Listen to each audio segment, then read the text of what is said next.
Halo pejuang PTN 2022, sudahkah kalian yakin dengan pilihan SNMPTN kalian? Sudahkah kalian mempertimbangkannya matang-matang atau sekedar hanya cap-cip-cup hoki-hokian saja? Nah, dari pertanyaan ini kita bisa menentukan kita itu emang benar-benar sudah yakin apa belum. Maka dari itu, kali ini saya Muhammad Rizal Ardiansyah dari S1 Agribisnis Undip akan memaparkan sedikit info atau cara untuk membaca infografis data peminat dan daya tampung dari suatu prodi berdasarkan official data dari LTMPT yang ada, serta bagaimana sih pengurutan prodi yang benar itu. Nah, maka dari itu langsung saja kita bahas di sini. Langkah yang pertama adalah pilihan. Seperti yang kita tahu, pasti teman-teman sudah punya pilihan di sini. Pilihan apa aja sih yang dibutuhkan? Ini ada dua, yakni perguruan tingginya dan juga program studinya. Jadi di sini itu kalau teman-teman udah ada pilihan, ini teman-teman sudah ada dasar untuk melangkah step berikutnya ini nanti. Walaupun di pilihan ini teman-teman belum yakin, belum pasti, itu wajar. Karena di sini yang penting kita sudah ada dasar untuk memilih sesuatu untuk masa depan kita nantinya. Kemudian yang kedua, ini ada faktor. Faktor ini ada banyak, dan faktor ini adalah hal yang krusial untuk dijadikan pertimbangan dalam mewujudkan suatu pilihan. Faktor ini ada faktor eksternal dan juga faktor internal. Teman-teman ini harus mendengarkan lingkungan, namun diingat bahwa lingkungan itu untuk dijadikan pertimbangan. Jadi lingkungan itu tetap penting, sehingga teman-teman tuh harus bisa mengolahnya hingga mampu mendapatkan jawaban. Misalnya seperti ini, teman saya berminat di prodi A dan PTN A, sedangkan saya juga berminat di prodi tersebut dengan faktor-faktor yang saya punya itu X, Y, Z, dan teman saya itu ya juga punya faktor yang sama, tapi dia lebih unggul atau lebih unggul saya, seperti itu.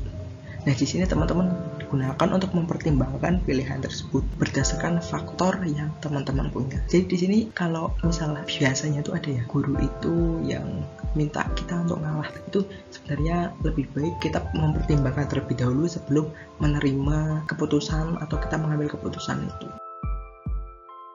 Berikutnya ada data. Ingat, data ada untuk dibaca dan dipahami. LTMPT memberikan data, benar atau tidak? Itu benar. Sebagai lembaga penyelenggaranya SNMPTN ini, keterbukaan informasi ini diberikan kepada umum.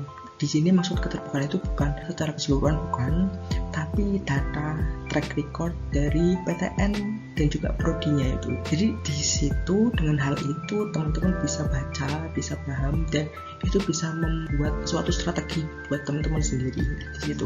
Gimana sih datanya, seperti apa, dan bagaimana cara kita memahaminya. Baik, langsung aja kita lihat.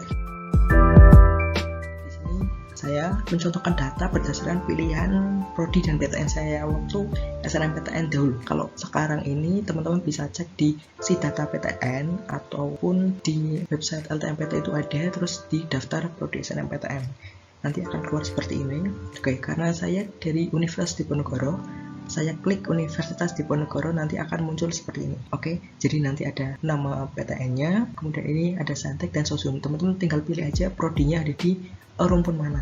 Karena saya di Saintek, saya tetap pilih Saintek. Kemudian nanti ada nomor, kode, nama, jenjang, daya tampung. Kalau tahun ini kan 2022, jadi 2022. Kemudian peminatnya tahun lalu, dan juga menggunakan portofolio atau tidak. Dulu saya memilih dua prodi ini dan di PTN yang sama, yaitu Universitas Diponegoro. Untuk pilihan pertama saya tempatkan agribisnis, dan pilihan kedua saya tempatkan agrikoteknologi. Oke, sekarang kita baca jenjangnya itu sama ya, S1. Kemudian untuk peminat dan daya tampung ini yang kita perhatikan di sini saja, karena portofolio itu nggak ada semua. Untuk daya tampung 2022 ini kedua prodi sama daya tampungnya, dan peminat di tahun sebelumnya itu cukup jauh, perbedaannya itu cukup jauh. Berarti kan dari sini kita bisa melihat yang namanya keketatan prodinya itu, kita udah bisa melihat ketat yang mana, dan pilihan saya ini benar atau enggak penempatannya kita lihat dari hal tersebut. bisnis, yaitu ini untuk melihat datanya. Kalian klik prodinya, nanti keluar seperti ini. Bisa melihat yang ini terlebih dahulu, ada daya tampung dan juga syarat. Syarat ini harus teman-teman perhatikan apakah teman-teman memenuhi syarat tersebut atau tidak gitu. Kalau sudah memenuhi, sekarang kita lihat sebaran data. Di sini akan ditampilkan sebaran data 5 tahun, ada jumlah peminat dan daya tampungnya. Kita lihat track recordnya, ini digunakan untuk melihat track grafik peminatnya. Kita lihat dari 2017 sampai 2021. Ini sangat fluktuatif sekali, ini meningkat, kemudian menurun sangat drastis, hampir setengahnya, kemudian naik lagi, dan ini naik lagi. Dan lihat daya tampungnya juga sama fluktuatif, dan di sini mengalami penurunan. Kemudian untuk tahun ini naik lagi, di sini ya, naik lagi ini. Dengan keketatan itu 4,55%. Atau misalkan teman-teman bingung membaca keketatannya, biasanya karena persentase keketatan itu sama gitu ya. Pilihan 1 itu 4%, pilihan 2 itu juga 4%. Itu pasti membingungkan nanti menempatkannya. Nah, itu bisa melihatnya dengan cara rasio penerimaan prodi. Jadi misalkan untuk yang ini ya, ini untuk peminat 2021 ini ada 660 dan daya tampung untuk tahun ini adalah 32. Jadi dari sini teman-teman bisa menghitung tingkat rasio penerimaan prodinya. Baik kan ini kalau kita hitung jadinya kan 1 dibanding 20. Yang artinya apa? Artinya dalam prodi agribisnis ini ada satu anak yang diterima dari 20 peminat. Jadi dari 20 peminat atau 20 yang mendaftar, itu nanti hanya satu yang diambil. Seperti itu cara membacanya. Kemudian untuk pilihan keduanya ada teknologi. Daya tampungnya sama, syaratnya bisa diperhatikan, dan ini mengalami sama fluktuatif juga. Tapi di sini lihat track recordnya 3 tahun terakhir mengalami penurunan. Dan daya tampungnya juga sama mengalami penurunan di sini, tapi ini naik lagi walaupun sedikit tapi seenggaknya naik. Dan untuk keketatannya ini ada 6,4%, lebih longgar daripada pilihan pertama saya tadi kan 4%, di sini ada 6%. Berarti kan kalau kita lihat penempatannya itu udah benar. Untuk rasionya sendiri penerimaannya itu 1:14.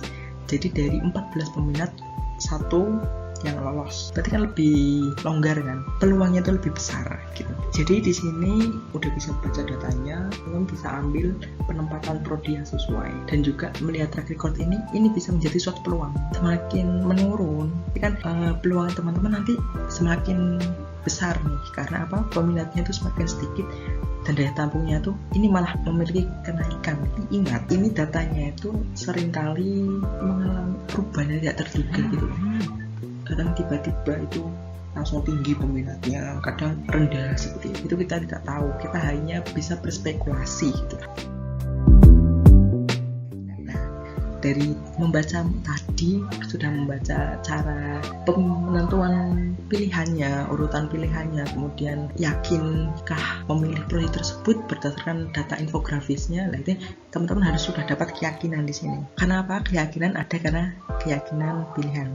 Maksudnya gimana sih? Jadi kalau teman-teman udah melihat pilihan teman-teman nih, udah mempertimbangkan dari berbagai sisi, pasti teman-teman udah memegang pilihan tetap. Karena kan udah yakin nih, melihat faktor A, faktor B, faktor C, pilihan saya seperti ini, dan saya sudah yakin, oke, berarti ibaratnya itu udah dikunci gitu loh. Walaupun ada apapun itulah, tapi nggak akan menggoyahkan pilihan teman-teman, karena udah dikunci dari teman-teman sendiri. Dan yang langkah terakhir adalah eksekusi. Yang perlu di highlight di sini, siap eksekusi, siap konsekuensi. Ibarat kata hukum Newton 3, ada aksi, ada reaksi. Nah, disinilah hal tersebut berlaku. Yang penting kalau teman-teman udah eksekusi, itu nanti jalani saja, lakukan sesuai prosedur dan tata caranya. Misalkan SNMPTN, berarti kan teman-teman harus melakukannya sesuai dengan tata cara yang sudah diberikan dari pihak SNMPT sendiri, seperti itu. Pokoknya nanti apapun yang terjadi serahkan saja kepada Tuhan. Jadi karena usaha itu pasti ada doa. Jadi penting di sini doa. Intinya di sini teman-teman sudah siap, sudah menerima konsekuensi apapun karena itu udah pilihan teman-teman. Oke, bagaimanapun hasilnya nanti itu urusan belakangan, yang penting teman-teman sudah mengambilnya. Nah, untuk terakhir, yakinkan pilihan Anda, yakinkan pula jiwa pemenang Anda.